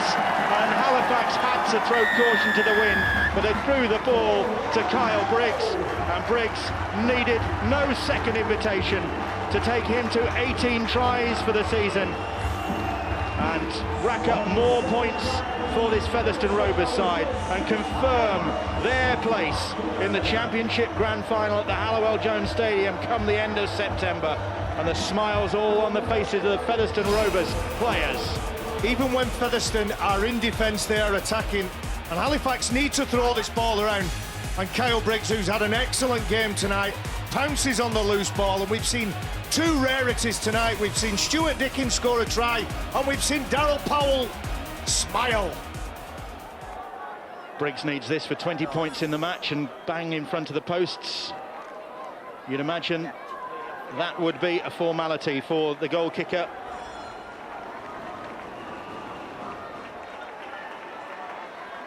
Surprisingly, Briggs not named in the Championship All-Star side. 4 of his teammates are Liam Finn, Dickens, Gratian and Dale, but no Briggs. It's been a starman performance from Briggs this evening with the boot and with the ball in hand. You've got to feel sorry for big Frank Watine. He's tried everything to get his team back into this game, but Briggs just pounces on that ball. He's so alert, Kyle Briggs, and there he is. Look at those sheep's teeth. He's done an absolute fantastic job here. We mentioned at the start of the evening the Rovers Awards last Friday night, when one of the awards handed out was to Kyle Briggs. Hands on backwards award. Well, he's not got him on backwards this evening, that's for sure. He's got his boot on the right feet and he's got his hands on the right way around, and maybe we'll be able to get to the bottom of that at some point. If not this evening, then when it comes to grand final time, because that's where Featherstone Rovers are going to be appearing next. And just the one question you'd have to ask would be, that would then make it 2 games in 7 weeks for Featherstone Rovers. Would that be ideal? Well, that's what they've got to cope with now. They've got to focus on it again. They focus for this game. They've only played once in 5 weeks, but they've definitely got up for this game. The second half, Halifax have come back strong. They really have tried to take the chances, and they've made opportunities for themselves, but just couldn't take that final pass. 40 points to 16, so another resounding victory for Featherstone Rovers. 44 points to 4 earlier in the season, and 40 points to 16 this evening. So it's another pretty emphatic victory for this Featherstone side. And it's not that Halifax haven't had a go. In defence, they've been very good. Players that have been coming out of line, and that's probably the only negative, that they've been trying to do it on their own. Whereas Featherstone have come up in a line, they've worked for each other. But Halifax have got so many dangerous players. Mikaeli Aizu, have Halifax got something left here? Move, 10 metres. Hold, go. Just some defiance, maybe. Oh, and again, the ball doesn't stick. Watine trying to get it away to Royston. Royston left flat on the ground. There he is, and that about sums up this second half for this Halifax side. And Shad Royston limping away after that challenge. He's worked hard, and Frank Watini trying something. There's Shad Royston. Wait, go. Frank Watini trying something. He knows he has to think out the box. I said it a couple of times tonight. Featherstone have made it really difficult, and Frank Watini throws that past Shad Royston. Unfortunately, can't gather it. Well, you say that it hasn't stuck for Halifax. That's probably in the face of some pretty close defence from this Featherstone Rovers side. That ball's been knocked forward. Is it Dave Manning? He just couldn't. He gets the ball. A good kick again. It bounces perfectly. But Shad Royston putting Dave Manning under pressure, loses that ball.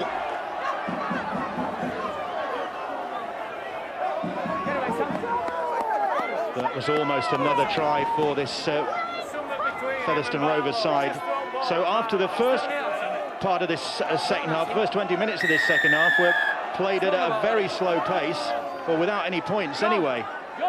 Well, Halifax getting a penalty. I think it's Dane Manning makes the mistake, and then he throws the ball into touch. But into the last 3 minutes, and Halifax surely just trying to conserve energy, conserve bodies now, because well, look, that's Brannigan now hobbling. Oh, Matt Calland will be thinking, please, no more. Well, just got Royston hobbling, Brannigan hobbling. That's it, looking at a few of the big men as well, they're hobbling. But you can't feel sorry for yourself. You've got to prepare for another game. There's one man who will not be feeling sorry for himself. Big Mikaeli Aizu. You're right, Tez. It's not as if Halifax haven't turned up tonight. I just think Daryl Powell's side have been excellent in most departments. They've absorbed pressure, they've applied pressure. Left. Movement. And they've got the win. Fifth tackle. And Holroyd tries a little chip kick, but Finn has read it well. He is there. Let's go down to the sidelines. More news from Rod Studd. Yeah, pleased to report, Bill, that Syed Tamgar is conscious in the Halifax dressing room. It's a neck and shoulder problem. Where he got hit by the tackle was just around the neck and shoulder, and that's what caused a problem. And the medical team taking no chances, but pleased to say that he's up and conscious. Well, that's good news, relieving news for Halifax. Probably one of the few bits of good news to come out of this evening. They've conceded another penalty into the last minute here. Halifax have got it all to do again now. It's Barrow Raiders or Sheffield Eagles who await for them next week. Those two meeting tomorrow night in Barrow, 7:30 kickoff. So will we get a rematch of last year's grand final? Of course, Halifax losing to Barrow in the Championship grand final last year. Well, they might get a chance of revenge, or can Mark Aston's men have something to say about that? Briggs looking for a hat-trick, and can he get it? He slid over the line. He has got it. And Kyle Briggs rounds off the evening by completing the hat-trick and just rubbing salt in the wounds for Halifax. And Briggs has been a real live wire this evening for this Featherstone Rovers side. He's given his coach Daryl Powell plenty to smile about, gets the plaudits of his teammates as well. Well, Kyle Briggs' contribution to this night has been immense, and what about this footwork?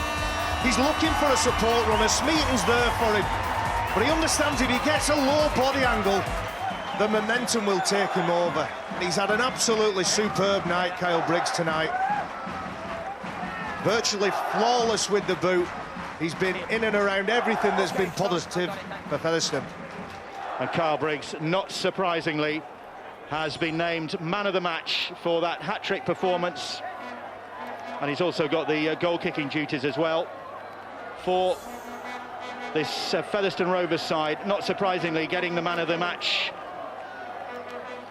And his part has been a very significant one in this Featherstone Rovers victory, which has, in the end, been emphatic. Just at the start of this second half, you thought that Halifax might be able to turn the tables. Trailing 28 points to 16 at the break, they really did come out firing at the start of the second half. But Featherstone Rovers held firm, and they celebrate as Briggs celebrates 46-16, the final score. Briggs with 26 points gets the man of the match. Halifax dejected, bruised and beaten tonight. And it's Featherstone Rovers who will go through to the grand final at the end of this month. And it's Halifax who will have to play again. Either Barrow Raiders or Sheffield Eagles await 4 facts. They have got to regroup. They've got to get players fit. Meanwhile, Featherstone Rovers can look forward to the grand final. We can look forward to Super League's Supermen. You can see Brian Carney talking to Stuart Fielden. That is next here on Sky Sports 4. So don't go away. More rugby league here on Sky Sports. But from Barry, Terry and myself, good night. More sport, news, views and video highlights at skysports.com.